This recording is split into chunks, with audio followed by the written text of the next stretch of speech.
So amid the chaos, let's call it, surrounding Sam Bankman-Fried, a handful of hedge funds are now turning their focus back to the crypto industry's perhaps original bogeyman.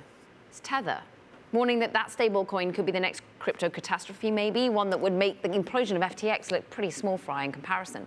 Joining us some more is Bloomberg asset management reporter Massa, who's just been leading the charge in what hedge funds in particular, Annie, are trying to do to sort of make the most of what is an unbalanced trade in some way, an asymmetric trade, a short on Tether. Talk to us about it.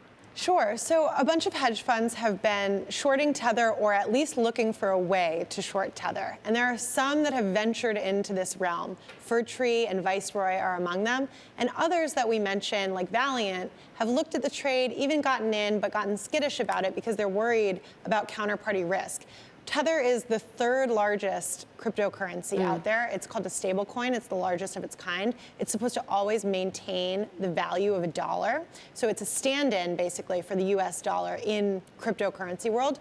And what some of these hedge funds think is that it could perhaps depeg from the dollar. In large part, and it's interesting, we've just seen the Odd Lots team, Joe Weisenfeld, Tracy Alloway, do a great sort of podcast on this as well, that people sort of use it despite itself, because in general it has remained tethered to a dollar. It sort of knocked off a little bit during the spring of this year and amid some of the chaos there. But in general, even though we're a bit worried about what really backs it and what really assets are there to be in reserve, sort of has proved its worth. Why do you think that is, and what are people kind of worried about here? Exactly. It does. It's been around since 2014, so it's not a new cryptocurrency.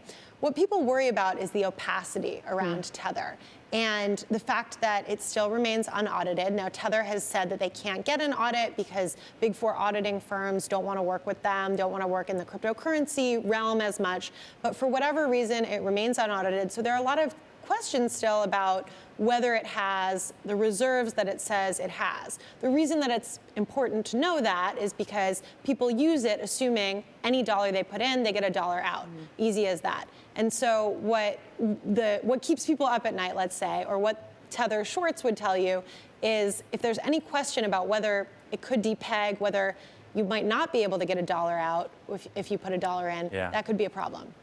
Hey, Annie, it was fascinating reading your reporting. Sources kind of outlining that a lot of these short positions were established earlier in the year.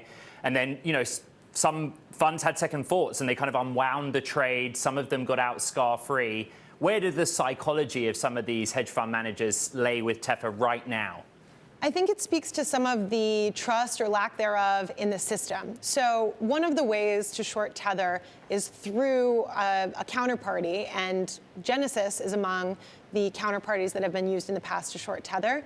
So, I mean, I think even Tether would tell you this, the people in charge of Tether would say, I mean, it hasn't looked like a super attractive trade because some of those very counterparties have had liquidity issues of their own. So it's not exactly an easy trade to put on, because if you think that Tether is going to blow up, it could take the entire rest of the ecosystem or a lot of the ecosystem with it.